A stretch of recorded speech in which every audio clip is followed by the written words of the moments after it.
हाँ जी, जो मामला है ये जींद जिले का, तो इसमें जांच कितने क्या हो, किस तरह हो रही जांच? क्या जांच से संतुष्ट है आप लोग? बार बार विरोध करें और बार एसोसिएशन है जो वकील है उन्होंने भी इस केस को लेने से मना कर दिया। भाई बिल्कुल हम कोई जांच से संतुष्ट नहीं थे।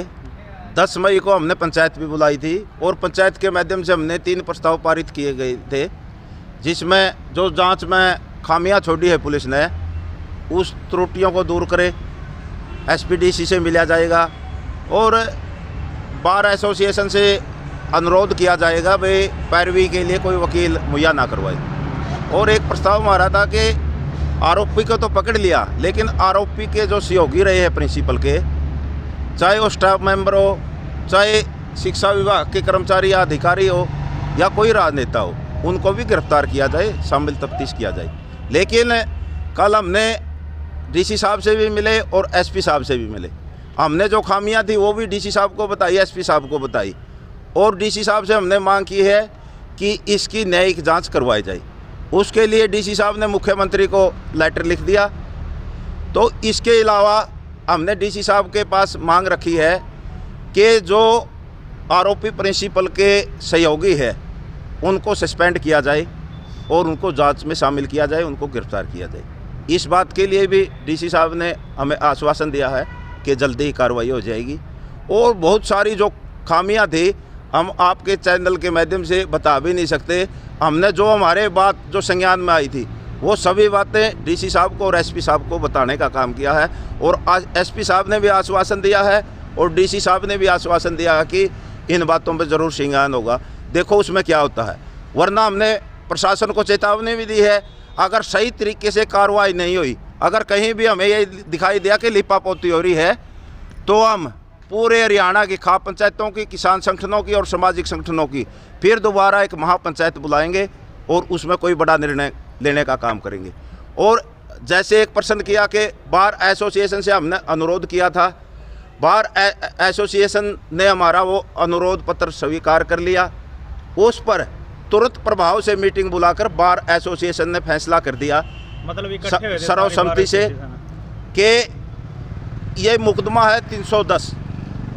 इस मुकदमे के अंदर आरोपी गण को की कोई पैरवी नहीं की जाएगी, कोई वकील मुहैया नहीं करवाया जाएगा। इस फैसले का बार एसोसिएशन का जो फैसला लिया है, इसका हम हृदय की गहराई से बार एसोसिएशन का स्वागत भी करते हैं, धन्यवाद भी करते हैं और आभार भी व्यक्त करते हैं कि समाज के हित को देखते हुए, मामले की संगीनता को देखते हुए बार एसोसिएशन तुरंत एक्शन लेकर न, और इनकी लड़कियों की नाबालिग जो संगीन आरोप थे, इन बातों को देखते हुए तुरंत फैसला लिया है।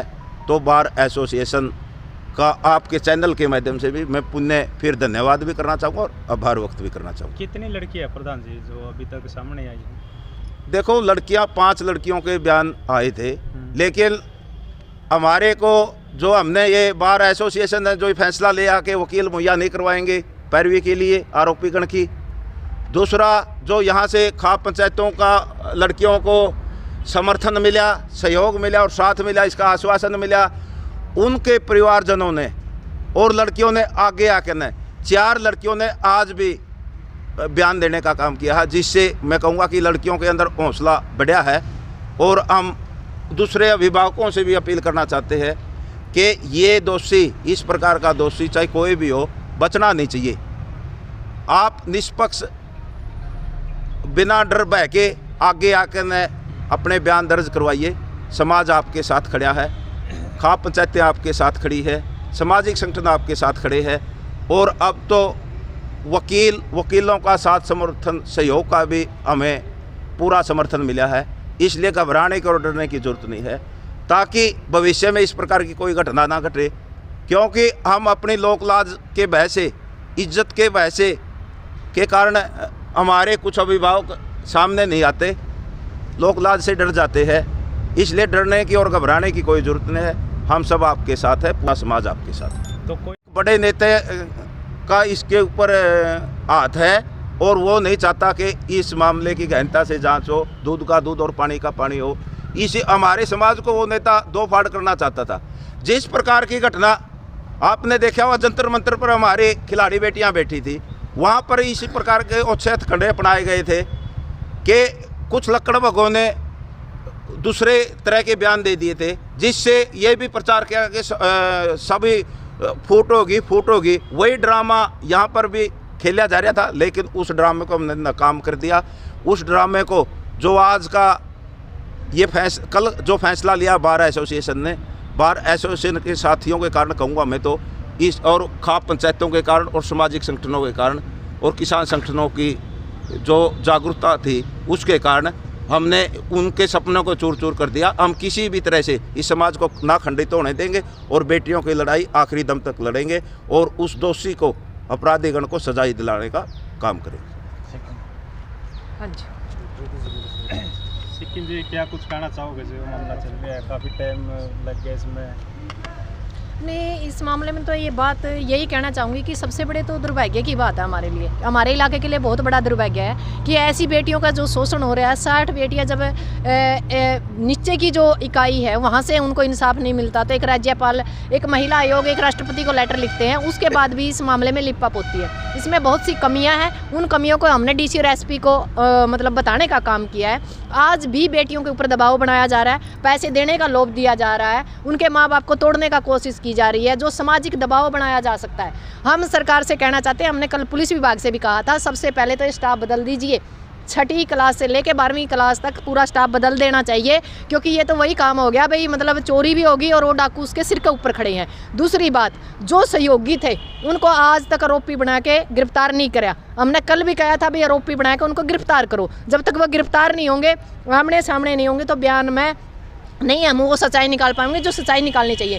दूसरी बात, जो DO है, BO है, जो अधिकारी है, जिनको लेटर सेक्शन किया गया था, उनको भी आरोपी बनाया करना अंदर रखा जाए, ताकि दोबारा यदि कभी कोई ऐसी शिकायत आए तो जो आला अधिकारी है वो अपनी जिम्मेवारी सुनिश्चित करे। तीसरी, एक ICC की कमेटी होती है हर जगह, जहां 10 से ज़्यादा या महिला कोई काम करती हो या पढ़ती हो। ICC की कमेटी यहाँ नहीं पाई गई। मैंने इस बारे में अभी पता किया है 1 घंटा पहले। यदि ICC की कमेटी नहीं है तो उसका जवाब भी DO और BO ही देगी, और यदि नहीं देगी तो उसको कोर्ट में घसीटने का काम बेटियां करे ना करे, मैं अपने NGO के थ्रू जरूर करूंगी, क्योंकि उसकी कमी की वजह से आज ये मान सकते हैं कि हमारी हज़ारों बेटियों की इज्जत तार तार हो रही है, और उसका नुकसान हमारे आने वाली जो बेटियां हैं उनको भी होगा।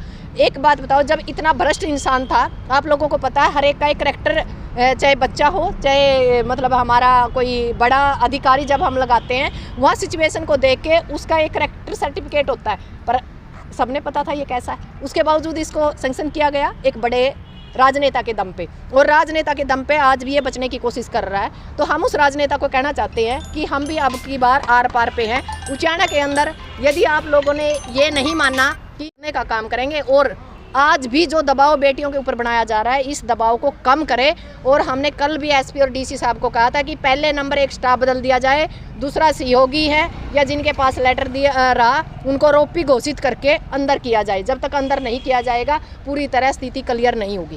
जांच तो चल रही है मैम, आज भी जो अधिकारी है, शिक्षा अधिकारी पहुंचे हैं वहाँ, आपने पता होगा भी क्यों लग रहा है, क्योंकि जो मेरे को रिपोर्टें मिली है, रिपोर्ट इतनी भी मिली है कि एक को अंदर बुलाया जा रहा है, दबाव दिया जा रहा है, उनको धमकाया जा रहा है, उनको मेंटली टॉर्चर किया जा रहा है। बेटियों को आज तक भी स्टाफ ये कहता है कि आप क्यों चंडीगढ़ के चक्कर काट रहे हो, इन चीज़ों से कुछ आना जाना नहीं है, आपकी बेइज्जती होगी, आपने शादी करनी है, आपसे कोई अच्छा लड़का शादी नहीं करेगा। उनके गले की फांस बना हुआ है ये केस, तो इसको दबाने का काम कर रहे हैं, ये कोशिश कर रहे हैं हिसार की तरह। जो रैन बसेरा है, उस रैन बसेरे का एक केस आया था रोहतक के अंदर, उसको दबा दिया गया था। वही हालात ये है, इसको दबाने का काम किया जा रहा है और हम इसको दबने नहीं देंगे। आपने बयान की बात की, बयान तो एक एक के होते हैं। नहीं, एक एक के होते हैं। जब उसकी माँ गई है तो उसके ऊपर प्रेशर क्यों बनाया जाए? वो जो अपनी स्थिति बताना चाहते हैं, कम से कम जो उस माँ बाप, जो उसके पेरेंट्स हैं, वो संतुष्ट होने चाहिए, पर वो संतुष्ट नहीं है, संतुष्ट नहीं हो रहे। संतुष्ट ना होके वो मतलब खिंच के बाहर निकल रहे हैं। ये चीज़ आप लोगों ने भी देखी है, पर वो ऑन कैमरा नहीं, ऑफ कैमरा देखी है, और हमें भी वो रिपोर्टें मिल रही हैं।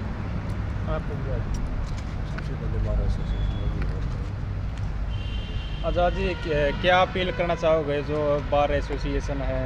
भाई, जिस तरीके से जींद बार एसोसिएशन ने खाप पंचायतों, किसान संगठनों और सामाजिक संगठनों के अनुरोध पत्र पर तुरंत वकील मुहैया ना करवाने का आरोपीगण के खिलाफ फैसला लिया, उसी प्रकार से हम आपके मीडिया के माध्यम से हरियाणा बार एसोसिएशन से भी अपील करना चाहते हैं कि वो भी जो ये छात्रों वाला मामला है 310 मुकदमा नंबर डेट 30/10/2023, इस मुकदमे में इस प्रिंसिपल को और सहयोगियों को कोई वकील मुहैया ना करवाने का काम करे, क्योंकि ये मामला बड़ा गंभीर है। हमारी नाबालिग लड़कियों से जुड़ा हुआ मामला है, बड़ा संगीन मामला है। धन्यवाद। जय हिंद, जय जवान, जय किसान। एक चीज़ और जी, मैं चाहूँगी कि जो बेटियां और जो पेरेंट्स अंडर प्रेशर है या कोई किसी कारण उनको लगता है कि हम उनका सहयोग कर सकते हैं, तो आपके चैनल से हमारा नंबर लेके या कैसे भी वो हम तक पहुंचने का काम करें। और जो बेटियां, कुछ बेटियों की शादी हुई है, उनसे 2 से मेरी बात हुई है कल, उन्होंने कहा कि हमारी आत्मा को शांति मिली, हम भी इसी परिस्थिति से गुजरे थे पर हम उन चीज़ों को बता नहीं पाए, क्योंकि कारण यही था कि एक तो हम निम्न परिवार से थे, दूसरा यदि हमने किसी को बताने की कोशिश की गई तो परिवार ने यह कहा कि चुप रहो, हमारी बेइज्जती होगी। तो उन बेटियों से मैं कहना चाहती हूँ कि भाई आप हम तक ना पहुँचे, यदि आपको ये लगता है कि हम तक पहुँचते हैं, आप पुलिस तक पहुँचिए, अपनी FIR दर्ज कीजिए, क्योंकि इसमें जितने महिलाएं या जितनी बेटियां आगे निकल के आएंगी वो आगे, जैसे कोई BA सेकेंड ईयर में है, कोई BA में है, कोई कुछ कर रही है, कोई पढ़ रही है, कोई नौकरी भी कर रही है और किसी की शादी भी होगी, वो भी अपने बयान दर्ज कराने का काम करे। और जो माँ बाप है वो अपने बेटियों को सहयोग करे, उनका मनोबल बढ़ाने का काम करे, तोड़ने का काम ना करे। कई बार ऐसी भी बातें आई है कि बेटियां तो इस केस को लड़ना चाहते हैं पर माँ बाप शर्म की वजह से पीछे हट रहे हैं। तो मेरी हाथ जोड़कर निवेदन है, ये सिर्फ आपकी बेटियों का मामला नहीं है, आप तो बड़े सौभाग्यशाली माता पिता हो जो आपकी बेटियों ने इस अन्याय के खिलाफ आवाज़ उठाई है। आपकी वजह से आने वाली पीढ़ियाँ भी हमारी बच पाएंगी। हमसे जो सहयोग चाहिए, जो उचाना किसान मजदूर मोर्चा, इससे जो सहयोग चाहिए, मुझसे पर्सनली कोई सहयोग चाहिए, आपको किसी तरह की और कोई समस्या है तो आप हमसे कॉन्टैक्ट कीजिए और आप डरिए मत। आपकी किसी तरह की कोई शिनाख्त, जबकि बहुत से लोग जो संपर्क में हमारे किसी से कोई शिनाख्त नहीं कर रहे, हम किसी का नाम नहीं ले रहे, गाँव का नाम नहीं ले रहे, जो भी आपकी समस्या है, जो भी आपके ऊपर टॉर्चर किया जा रहा है या जो आप पे बीत रही है, वो हमें बताने की काम कोशिश कीजिए, ताकि हम मीडिया में बता सकें और इसका कोई ना कोई सलूशन निकाल सकें और इस ट्रैक पे पहुंचाकर इसको न्याय तक पहुंचा सकें।